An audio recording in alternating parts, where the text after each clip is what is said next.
Hello everyone, thanks for coming to this presentation virtually. So today I want to talk about some of our ongoing work on stochastic IPs. Essentially, I would like to present a practical cutting plane approach to approximate the Lagrangian dual of stochastic IP. This is a joint work with my advisor Jim Lutke at the University of Wisconsin-Madison. So I would like to start with some notations. The two-stage stochastic IP is basically a weird structure mixed integer program with two sets of variables. So we have first stage variables x, which have to be made before observing any uncertainty. And after we observe the uncertainty, we will have to solve a scenario recourse problem with decision variables ys to minimize second stage cost. And the formulation I give here is the extensive form of a stochastic IP. And you can imagine stochastic IPs would be quite challenging since not only we have discreteness in the problem, but also we have a problem with very large size, since the dimension of the problem could easily blow up with the increasing sample size, the cardinality of this scenario set S. And as we know about integer programs, solving these problems would require efficiently computable strong relaxations. Okay, apart from the extensive formulation, I would like to also introduce this non-anticipative formulation where we create a scenario copy XS of the first stage variables x for each scenario, and we replace every x in the original formulation with its scenario copy xs. And we also enforce constraints xs equal to x, so that every scenario copy would be actually equal to each other. And you might want to ask why we're interested in such a formulation. This is because in this formulation, the problem is almost decomposable. And if we dualize the last constraints, xs equal to x, into the objective, we will get a Lagrangian relaxation problem which is completely decomposable. And we can optimize that Lagrangian relaxation bound so that we got the Lagrangian dual bound ZD. And here is a theorem characterizing the Lagrangian dual bound. So ZD is equal to the optimal value of optimizing the original objective function subject to constraints x and ys in the convex of ks, where ks is defined as first stage constraints and also second stage constraints for scenario S. And typically, this Lagrangian dual bound ZD is very close to Z star for many problem instances, but it's not always equal to Z star because we are dealing with non-convex problem. And this whole approach of calculating ZD based on Lagrangian relaxation is called dual decomposition, which is often very time-consuming due to the very large size of the Lagrangian dual problem.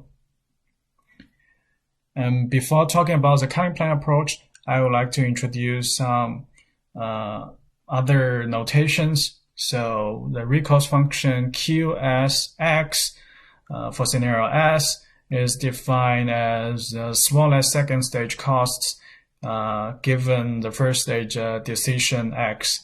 And the standard convex conjugate QS star of QS at the point pi is defined as the negative optimal value of minimizing QSX minus pi transpose X subject to X in X. And it is also equal to maximizing a linear function subject to the scenario constraint XY in KS. Okay, so given any value pi, this thing is called the QSX greater than or equal to pi transpose X minus QS star pi would be valid. It is known as Ventral inequality. And in the context of stochastic IP, this inequality is also sometimes referred to as Ventral decomposition cut or Lagrangian cut. So if you are interested in the strength of Ventral cuts, here we have a theorem. We have shown that the strength of all Ventral cuts is essentially equivalent to U decomposition.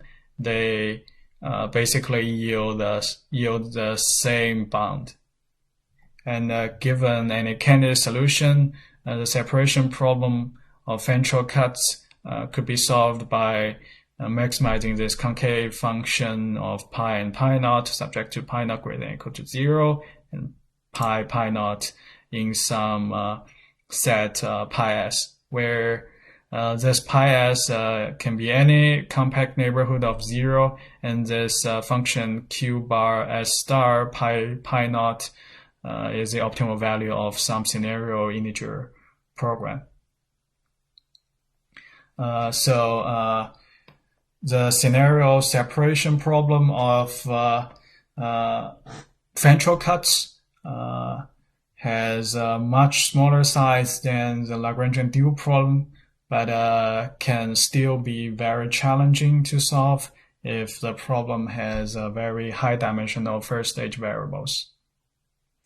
And we would like to propose some practical approaches to approximate the full separation of Ventral cuts. So first, we can consider restricting the separation to a very low dimensional that pi s rather than the original pi s, which is just a neighborhood of 0. And this low dimensional pi s could be just some linear combination of pi k's, where pi k's could be either the last k Bender's cut coefficients we generated from the LP relaxation, or some selected vectors from a coefficient pool. And we propose using a normalization of the form 1 norm from lambda plus alpha pi naught less than or equal to 1. In this case, we can solve a mixed integer program to select, to kind of optimally select the most satisfying pi k's based on the current approximation of the recourse function conjugate qs star. Some other computational enhancements could be like storing past integral solutions to warm start the problem, etc.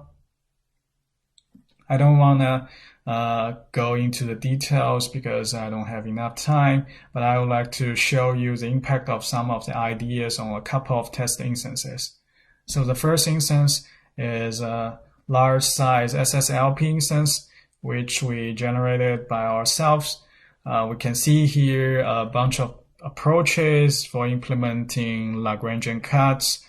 We have the full separation version, which is the yellow line, the strengthened Bender's cuts version, which are just Ventral cuts with pi equal to Bender's cuts coefficients, which is the red line. And we have 3 different versions of our proposed restricted version, restricted separation of Ventral cuts, the blue, green, and purple ones. So the green and purple lines are applying 2 different normalizations with pi k is equal to the last 10 Bender's cuts coefficients, and the blue line is the one which solves MIPs to select those coefficients. And you can see the MIP1 is about 3 or 4 times faster than the full separation, while still attains a pretty good bond. And the last instance is a SNP instance. We still set k equal to 10 in this case, and you can see in this instance, the restrictive version kind of dominates the other two, and the MIP converges to a pretty good bond within a reasonable amount of time. Okay, so this is what I want to mention today. Okay, thanks for all your attention.